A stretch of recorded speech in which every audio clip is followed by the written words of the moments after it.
And the child Samuel ministered unto the Lord before Eli, and the word of the Lord was precious in those days. There was no open vision. And it came to pass at that time, when Eli was laid down in his place, and his eyes began to wax dim, that he could not see. And ere the lamp of the God went out in the temple of the Lord, where the ark of God and Samuel was laid down to sleep, that the Lord called Samuel, and he answered, Here am I.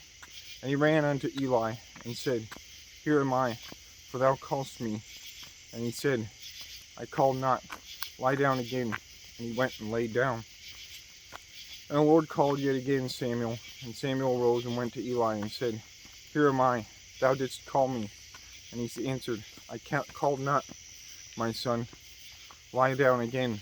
Now Samuel did not yet know the Lord, neither was the word of the Lord yet revealed unto him. And the Lord called Samuel again the third time. And he arose and went to Eli, and said, Here am I, for thou didst call me. And Eli perceived the Lord had called the child. Therefore Eli said unto Samuel, Go lie down, and it shall be, if he call thee, that thou shalt say, Speak, Lord, for thy servant heareth. So Samuel went and lay down in his place. And the Lord came and stood and called at other times, Samuel, Samuel. Then Samuel answered, Speak, for thy servant heareth. And the Lord said to Samuel, Behold, I will do a thing in Israel, at which both the ears of every one that heareth it shall tingle. In that day I will perform against Eli all things which I have spoken concerning his house. When I begin, I will also make an end. For I have told him that I will judge his house forever, the iniquity which he knoweth, because his sons made themselves vile, and restrained them not. And therefore I have sworn unto the house of Eli, that the iniquity of Eli's house shall not be purged with sacrifice, nor offering forever. And Samuel lay until the morning, and opened the doors of the house of the Lord. And Samuel feared to shew Eli the vision. Then Eli called Samuel, and said, Samuel, my son. And he answered, Here am I.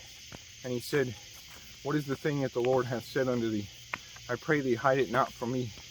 God do so to thee, and more also, if thou hide anything from me of all the things that he said unto thee. And Samuel told him every whit, and hid nothing from him. And he said, It is the Lord, let him do what seemeth good. And Samuel grew, and the Lord was with him, and did let none of his words fall to the ground. And all Israel from Dan even to Beersheba knew that Samuel was established to be a prophet of the Lord. And the Lord appeared again in Shiloh, for the Lord revealed himself to Samuel in Shiloh by the word of the Lord.